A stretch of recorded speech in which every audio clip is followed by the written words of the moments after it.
আর এর মধ্যে আমি এখানে পর্যাপ্ত পরিমাণে পানি দিয়ে দিব, কারণ মুরগিটা অনেকটা সময় নিয়ে রান্না করতে হবে, সফট করে নিতে হবে। পানি দিয়ে দিলাম পর্যাপ্ত পরিমাণে। পানির পরিমাণটা আসলে কতটুকু দিতে হবে সেটা বলা যায় না, দেখে বুঝে নিতে হয়। এক কথায় মুরগির মাংসটাকে সফট করে নিতে হবে। আর এখানে ঢাকনাটা দিয়ে দিলাম। ফিরে এলাম কিছুক্ষণ পর, খুন্তি দিয়ে একটু নেড়েচেড়ে নিচ্ছি।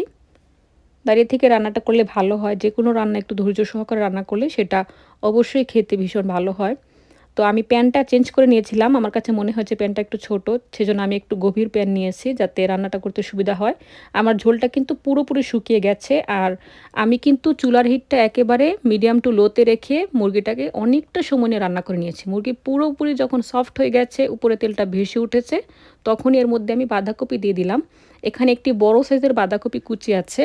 আমি পুরোটাই এখানে আজকের রান্নায় ব্যবহার করেছি। আর মাংসের সাথে বাঁধাকপিটাকে আমি কিছুক্ষণ কষিয়ে নিব। বাঁধাকপি থেকে যথেষ্ট পরিমাণে পানি বের হবে, তো আমি নেড়েচেড়ে এটাকে কষিয়ে নিচ্ছি। খুব বেশি সময় ধরে যে কষাতে হবে বিষয়টা এরকম না। এর মধ্যে এখন আমি ঝোলের জন্য পানিটা দিয়ে দিব। নেড়েচেড়ে নিচ্ছি। অনেকটা পানি বের হয়ে গেছে। আর এই রান্নাটা ঝোল বেশি হবে না, আবার কমও হবে না, মোটামুটি একটা লেভেলে থাকবে। আমি দেখিয়ে দিচ্ছি। এখানে পানির পরিমাণ আছে টোটাল 2 কাপের মতো। আর 4টির মতো কাঁচামরিচ ফালি দিয়ে দিলাম। নেড়েচেড়ে নিচ্ছি। যেহেতু মাংস পুরোপুরি সেদ্ধ হয়ে গেছে, মাংস সেদ্ধ হওয়ার আর কিছু বাকি নেই, জাস্ট বাঁধাকপিটা একটু সেদ্ধ হলেই হয়ে যাবে। তো খুব ভালো করে ফুটে উঠেছে। আমি ঢাকনাটা দিয়ে দিলাম।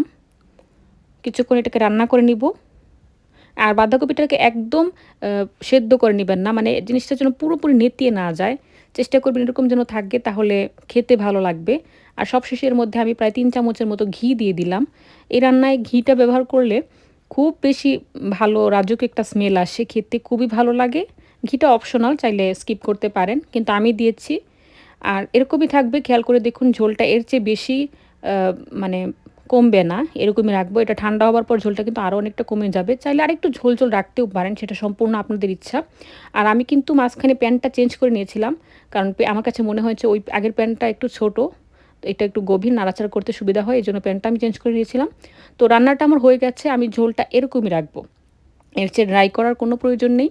আর আমি গ্যাসের চুলাটা নিভিয়ে দিয়েছি। দেখলেন তো কত সহজে রান্নাটা হয়ে গেল। বাঁধাকপির তো কত রকমের রেসিপি না আছে। এই রেসিপিটা একদিন অন্তত বাসায় ট্রাই করে খেয়ে দেখবেন। একঘেয়েমি রেসিপি খেতে খেতে ভালো না লাগলে এভাবে একদিন করে খেয়ে দেখতে পারেন। আমি ইনশাল্লাহ কথা দিতে পারি খুবই ভালো লাগবে। যারা এভাবে করে খেয়ে দেখেছেন তারা তো জানেনই কীরকম লাগে।